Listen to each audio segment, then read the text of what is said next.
Oi, pessoal, 8 horas da manhã, mercado aberto no ar, num dos dias mais espetaculares de volatilidade, no dia de maior volatilidade da história do mercado de petróleo, depois das idas e vindas de Donald Trump.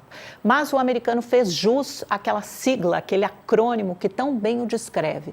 Lembra, depois da guerra comercial, da guerra tarifária contra o resto do mundo, alguém cunhou essa expressão, essa alcunha, TACO. Trump always chickens out. Trump sempre se acovarda, o Trump sempre recua.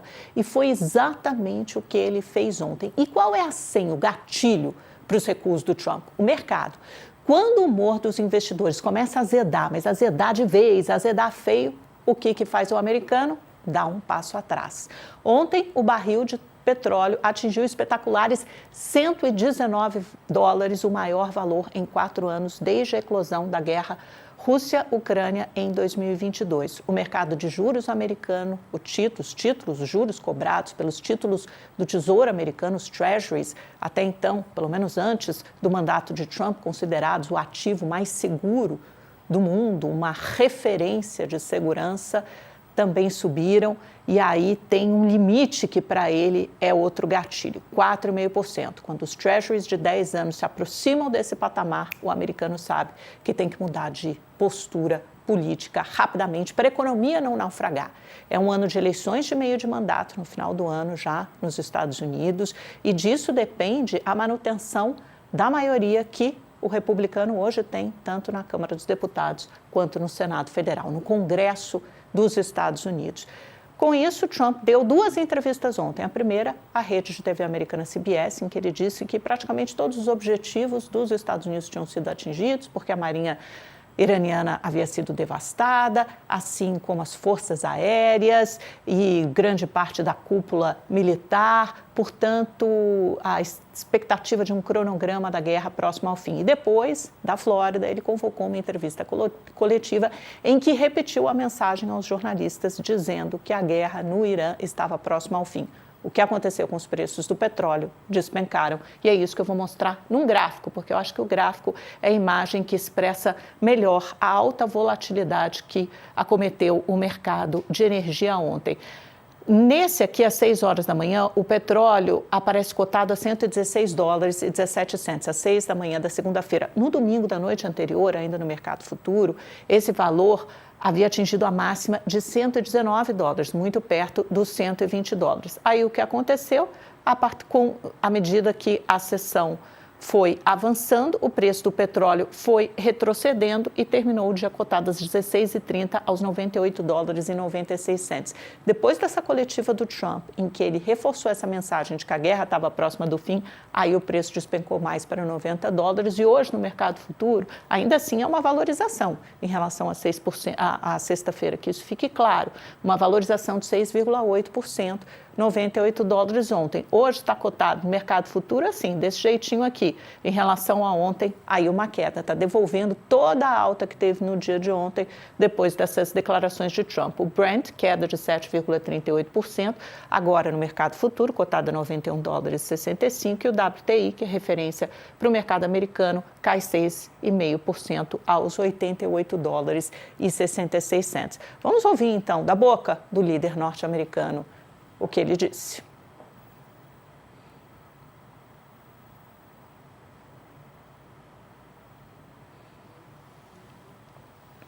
Vamos lá, gente, para a sonora do Trump. A lot of brilliant work, but we're going to have a much safer world as soon as it's finished, and it's going to be finished pretty quickly. But everybody said the same thing, make sure you win. We will. We've already won in many ways, but we haven't won enough. Só que aí, como o Trump é uma pessoa que sempre, tá com um olho no peixe, outro no gato, ele vacila, ele vai e volta, ele retorna e recua nas próprias palavras. E depois ele disse, durante a noite, com aquele dedinho nervoso, tuitou que ele estava disposto a obliterar, destruir completamente o Irã, porque as autoridades iranianas também dobraram a aposta e disseram que estão dispostas a manter fechado o Estreito de Hormuz enquanto estiverem sendo bombardeados, vão reagir. Como eles adotaram essa retórica beligerante, o Donald Trump devolveu com um post, depois do que ele havia dito na entrevista coletiva, tecendo uma série de ameaças. Se o Irã fizer qualquer coisa que interrompa o fluxo de petróleo no Estreito de Hormuz, que é aquela passagem, né, responsável por 20% do escoamento, quase 20% do escoamento do petróleo mundial, os Estados Unidos da América o atingirão 20 vezes mais fortemente, em letras maiúsculas, do que já o atingiram até agora. Além disso, eliminaremos alvos facilmente destrutíveis que tornarão praticamente impossível a reconstrução do Irã como nação. Morte, fogo e fúria reinarão sobre eles e assim ele continua. Eu vou chamar um rápido intervalo para quem nos acompanha pela televisão, mas fiquem conosco, porque hoje temos uma entrevista muito especial com o Marcos Chiang, que é um dos maiores entendedores de agronegócio, do mercado agrícola do Brasil e também do mundo. E toda essa guerra no Irã tem um impacto também no agronegócio, porque por esse Estreito de Hormuz e por outras passagens ali perto do Golfo Pérsico também transitam parte das nossas exportações de produtos agrícolas para o Oriente Médio, parte importante, além de muitos outros produtos. É bem rapidinho. E você que segue conosco no YouTube, vamos dar uma olhada no que aconteceu. Eu mostrei o mercado de petróleo, mas no índice Bovespa e no dólar também houve muita volatilidade, sobe e desce na segunda-feira. Olha só o que aconteceu com o índice Bovespa. Começou em queda aos 179 mil pontos, ainda caiu um pouquinho mais por volta do meio-dia e começa a ensaiar uma recuperação bastante expressiva, né, para um dia de montanha-russa, seguindo as bolsas americanas, e terminou aos 180.915 pontos, uma alta de 0,86%, e no ano ainda acumula alta de pouco mais de 12%. E no dólar, o que aconteceu? Movimento contrário, baixa. Saiu de 5,28 centavos lá no iniciozinho do dia às 9 da manhã e foi parar aqui embaixo, R$ 5,16, baixa de 1,5%, no ano quase 6% de queda da moeda norte-americana.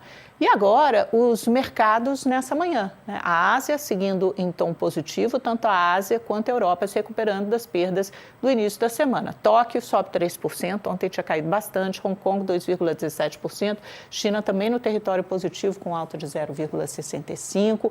E aí vamos passar pela Europa, saber como as negociações abriram nesta terça-feira. Olha só, agora sim, Paris 2% de alta, Londres 1,74%, Frankfurt 2,46% e Madrid sobe 3%. Lembrando que os ministros das Finanças ontem do G7 tinham se reunido lá com a Agência Internacional de Energia para decidir se eles iam usar os estoques estratégicos de segurança de petróleo para dar conta da alta vertiginosa de preços. Talvez eles não precisem, principalmente porque agora o preço do petróleo volta a se acomodar. Mas temos que ver se essa decisão, essa determinação do Trump de ver um fim breve para a guerra vai persistir. Os mercados já deram um sinal, acho que já emitiram um recado claro de que não vão resistir a toda essa volatilidade, né?